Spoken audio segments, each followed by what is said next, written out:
Today's Human Systems Notes, we're going to get physical in memory of Olivia Newton-John.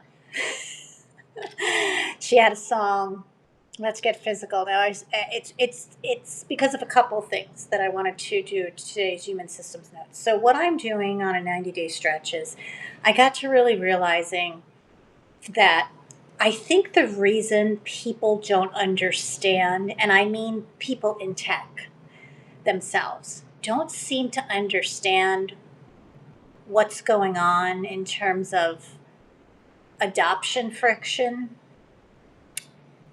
and why some people may not be so excited about AI and why other people might be really excited about the possibilities of AI. I got to realizing, oh, people don't understand. And it's not that it was really new to me, but being in healthcare for a career and the type of healthcare clinician I was very human development, human systems oriented. My clinical doctorate is in physical therapy, but I was a physical therapist a long time before that. Before that, I was a certified athletic trainer. Before that, I was into health and fitness and was a personal trainer. So I've always been very enamored by the human condition on all levels. There's an intelligence there that's always piqued my interest, my desire to know. And it took me a really long time to realize there's a lot of human beings that they sit here in their human body and they could care less about it unless it's hurting. That took me a long time to realize. And my exposure early on in mind and body, one through my father's chronic pain and me witnessing young, before it was in the news exactly mind body work or anything, witnessing how he was trapped in an identity of pain that he then assumed and lived through more than anything anyone could physically find for him. And if he went to more and more doctors, somebody would find something to make a buck off of. Somebody would find something to treat, because guess what? All of us, have something that's not quote unquote normal, not necessarily expected. I don't know if it's still the stat, but when I was learning and in training in clinical, the statistic was 30% of people walking around with no complaints could walk into an MRI and we could find a disc herniation. But they don't have any complaints. So as long as we adapt and movement is how we adapt physically, we can pretty much work around because we have a natural intelligence. So I never quite could understand why human beings would have a body and yet be so disinterested in understanding it, until I started diving into working with people with pain as a physical therapist. I had started it by saying, well, we're just going to optimize the body, right? If somebody has a dysfunction or if somebody's in pain, we could just optimize ourselves. And that's sort of what got me into sports and fitness and wellness and athletic training to begin with, because I saw it as a bridge between the broken bodies and the ones working at the other side of the spectrum, which were optimized. So anytime something since then has come into my vernacular, into my world, into my syntax, into the conversations I was having that was saying optimization, I really wanted to understand. Did it want to optimize? Did it want to replace? Did it want to neutralize something? How was this optimization being sold? Very, very early on, how it was being sold. And I guess that's why I got into the AI conversation quite earlier than my peers. Not because I was like, ooh, how could I use this technology to make money? But it was because they were talking about intelligence. And if anyone can remember, the original cell was very much We're going to revolutionize healthcare. And then they dropped that. They dropped that like a hot potato. I found that really interesting. And they moved a lot into marketing. And that's when I got into data analytics with my marketing background from being an entrepreneur, and got into wanting to know how were they training these large language models, because I understood human systems. I understood, I could see the parallel, and also I think in a very system wide and critical, so I can top down and bottom up think. That's my gift. That's my gift from God in my human design. So I could see how they were modeling, and I understood language in the human brain, and I understood that they were creating a large language model to compute things. And I understood computation was kind of a binary, this or that. Like, it was all coming back to me. I was finally using that integrative math too. Remember that integrative math too? If you learned it, we learned it in the New York education system in 10th grade, but it was integrative math too, and they had you doing all of these like models of like circles intersecting, and like we learned about and we learned about or, and we learned this was the crossover that finally made sense to me, because you go through school and you're like, why am I learning this? Like, where am I going to ever use it? By golly, it's called critical thinking. If they would just have explained math as critical thinking, so many people in that classroom with me at 15, 14, 15 years old would have had some clue why the hell we were integrated too. Because we needed to understand the language of mathematics before we can go into something which was integrated three, such as geometry, which was all about nonverbal symbols, forces, vectors, things that were known to us, but not always understood by us because they didn't have a structure yet. Like we had to create the structure. We had to create the mathematical models to explain vectors and physics and forces of nature. This was extremely interesting to me, but not until years later. Not until years later when I learned yoga and, and self-realization, and could hold the inanimate, the non-mechanical, the non-physical, the non-material in some sort of organization by my what? By my human intelligence.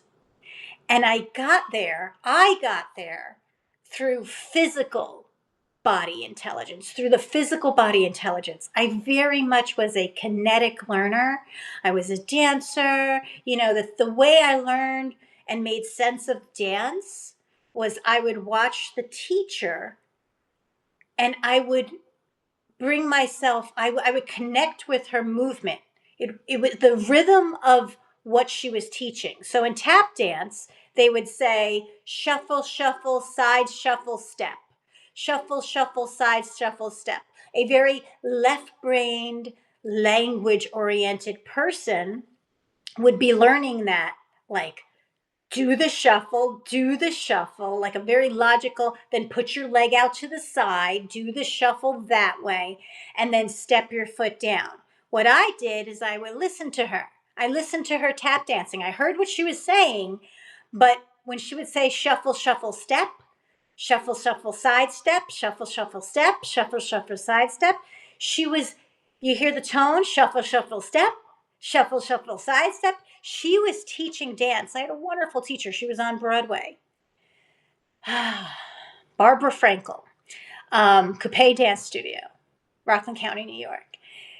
she knew to teach dance, and probably because she learned, because dancers, premier dancers, are kinetic physical learners of the art. You understand? She understood the way to teach it was to make it rhythmical, was to make the music of it.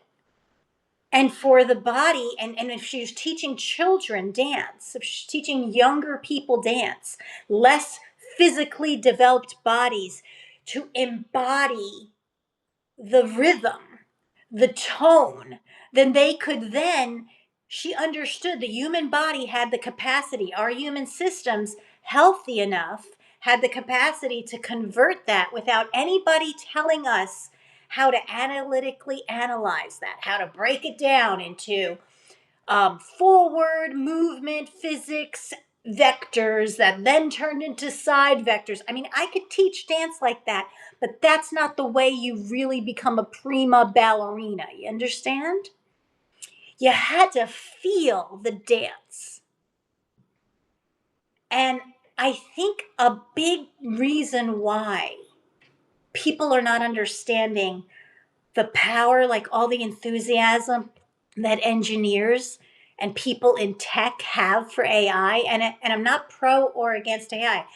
We need to understand it.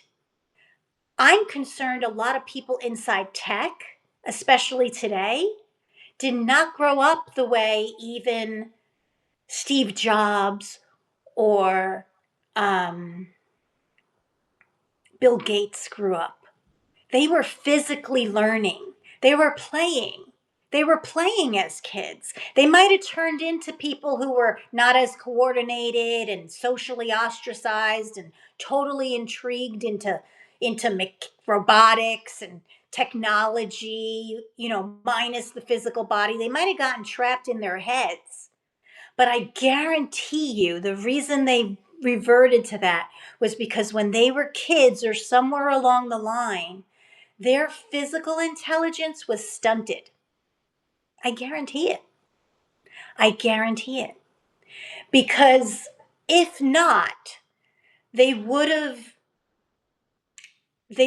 tried to create compute to make sense in the complexity of the human design instead of tried to reduce compute to such a fraction of the human design. And they would have then inspired the creation of motor learning to be really against the human design motor learning. Because the human design motor learning is motoric, is based in movement, is based in our physical layer of intelligence.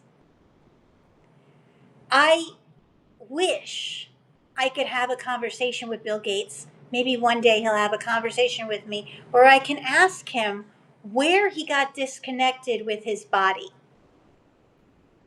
where it stopped making sense. And I believe that his obsession with the human genome and viruses and our immunological intelligence and vaccines and all of the ways he tries to put his health intelligence, I can still see he's limited. He hasn't embodied it. He's still very left brain. I see his disconnect with his right brain in how he's approached all of that. And when I see Elon Musk and his intelligence, he doesn't invent a thing. He just knows exactly what will work. And then he grabs it and he takes it and he basically decides who to place in what to market this thing. And they're not necessarily illogical thing, like it's not an illogical thing, but you can look at him and you can see somewhere along the line he's not connecting all the dots. Like there's a social barrier to him. there's a negative experience. There's a negative human experience of embodiment with him. Otherwise, he wouldn't be throwing himself around in the way that he does physically. Like, I don't think he has the interoception capacity that he has in maybe operational systems and engineering and how to create and construct a human experience. And when I look at Sam Altman, I see the same thing. I guarantee I would love to have a conversation with each one of them and ask them where along the line that they disconnect from their human embodied experience, because I see it in the technology that they push and in the ideologies that they push and in the conversations they have. And it has nothing to do with cognitive intelligence. All three of those people have a high level of cognitive intelligence, but I can tell you it's not at the same capacity of their physical intelligence. There is something children lose when we don't let them play, when we really organize and structure their play, because we have some left brain analytical cognitive intelligence and knowledge base about how that should work, because it worked that way in an experiment in a sterilized environment to study one or two variables at play. Listen, humans are complex, but we're not complicated. Humans are complex, but we're not complicated. The systems we create because we fail to invest in human intelligence before we give up on it and decide, let's just be cyborgs and deal with the things we understand already, and digitize and externalize and hand over our critical thinking because it's easier. And we can all just live that way. And I sometimes sit and I think, it really is really hard to live in the body of some of these tech millionaire and billionaires. It really is hard to live in their body. Like, I'm not saying, like, I can see what they do. They butcher it. They add so many different health tech gadgets, biometric measurements. That one guy, what was his name, that like took his like kid's blood and put it into himself. Like, human beings that attempt to separate the right and left brain and disqualify the language of the right brain and our ability to get physical through the right brain, and those who refuse to live through their kind of ecological nonverbals. Do you remember that? I learned like 80% of communication is nonverbal. I've been living off that. Like, it is very evident. We have decided to take that 80-20 rule that somebody like marketed well, and since it's really productive, because basically what we should have gotten out of the 80-20 rule was that, oh my God, humans waste a lot of time. What the hell are we wasting time on? And what somebody else did was decide, how can I make a lot of money off of this? And take that 20% and focus all of the humans completely on being like really into that 20% and what they're doing during that 20%. But like most of our human experience and systems of health and well-being, they run in that 80%. The problem is that 80% was getting hijacked. When we had that book, the 80-20 rule and all that, like, I don't even know that guy's name. I don't know. I'm sorry. I don't know that guy's name. And that's my point. We kind of hijacked the hypothesis and then sort of made it move into like, how can that be productive for us? In a very left brain way. instead of saying, that's great, we can figure out how to use that. But like, why are we wasting 80% of our time? What are we doing instead? And had we taken that route, we would have said, and this was before social media, we would have said,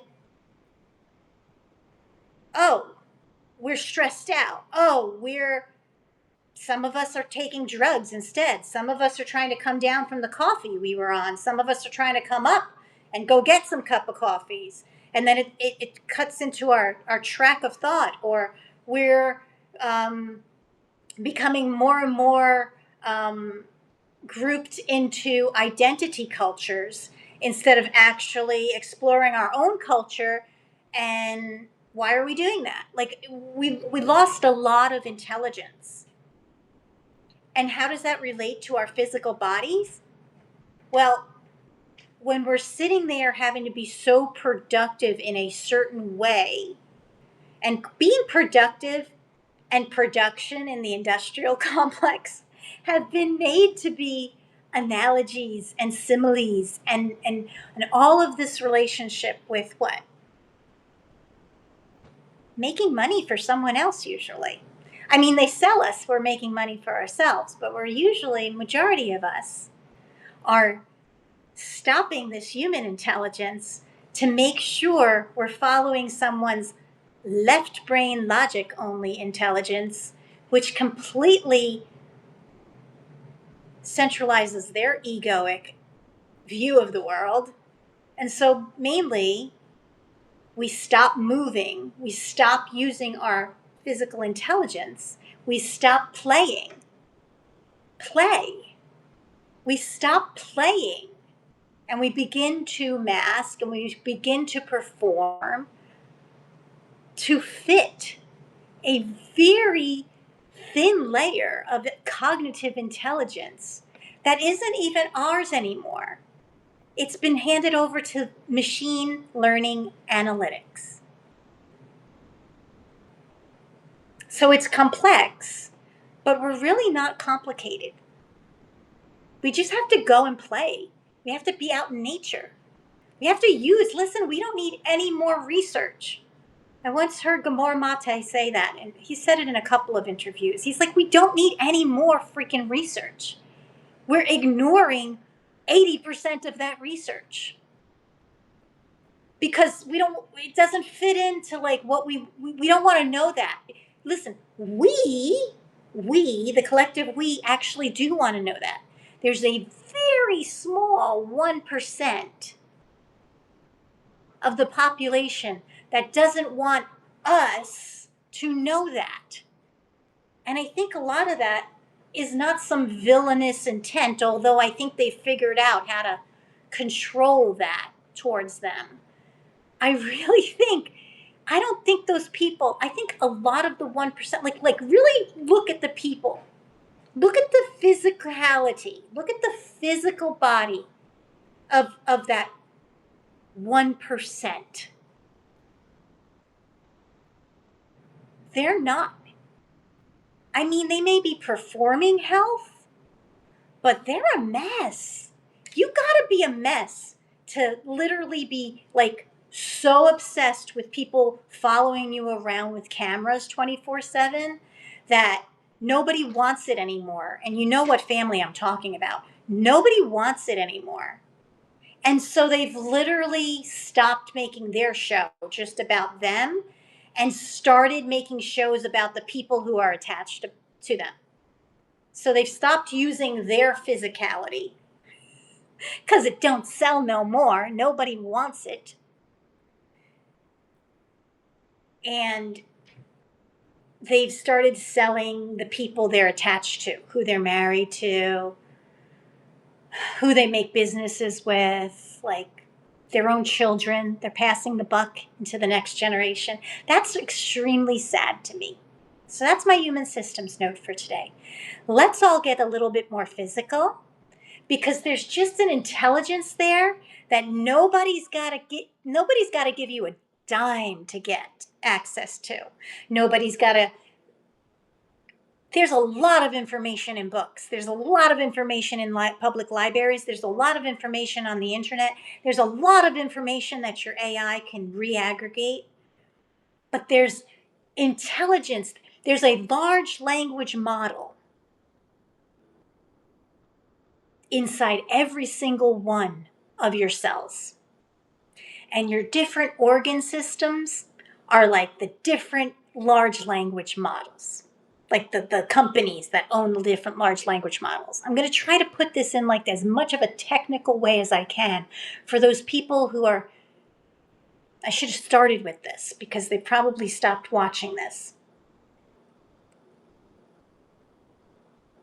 Natural intelligence. We have large language models. We have yet to see the models that are working off of the right brain intelligence, and we have yet even to get close to what a whole integrated system, world system, global system of the human design can do. So we can't give up on it. We can't just like automate it or replace it. Like if I had my arm cut off, I'm very thankful to technology and maybe Neuralink to let me use that Neuralink for the nerves that used to come out of my neck and would go into my arms. But like that's all it's doing, people. That's all it's doing. When they're taking little organelles, little brain tissues, little cells they're putting now and connecting it to AI, that's a disaster waiting to happen because we don't understand yet the whole brain. Understand? If we're going to take a tissue.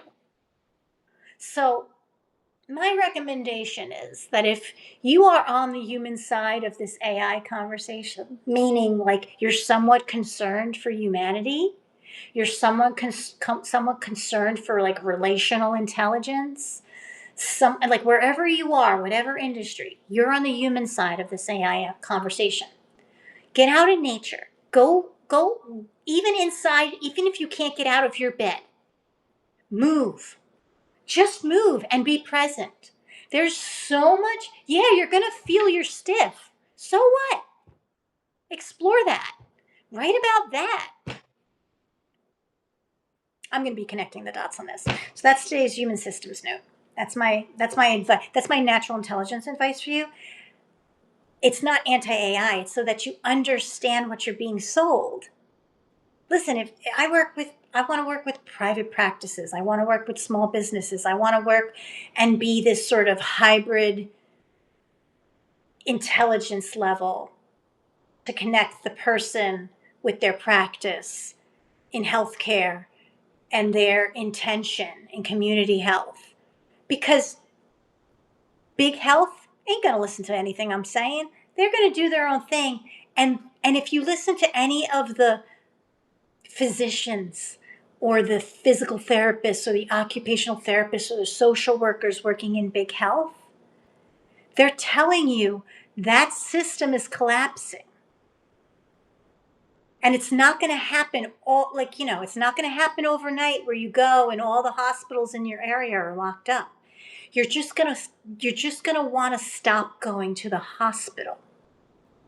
But like, I don't want to have to wait for that. I don't want to have to wait sitting out in community health.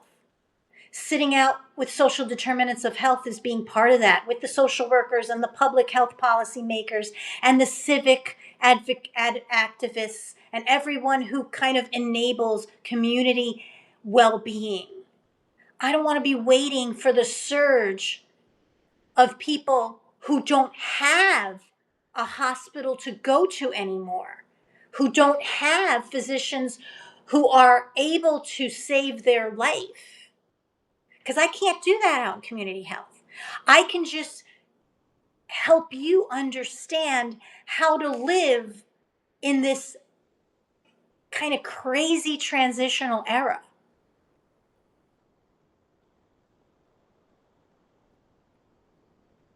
Take it for what it is.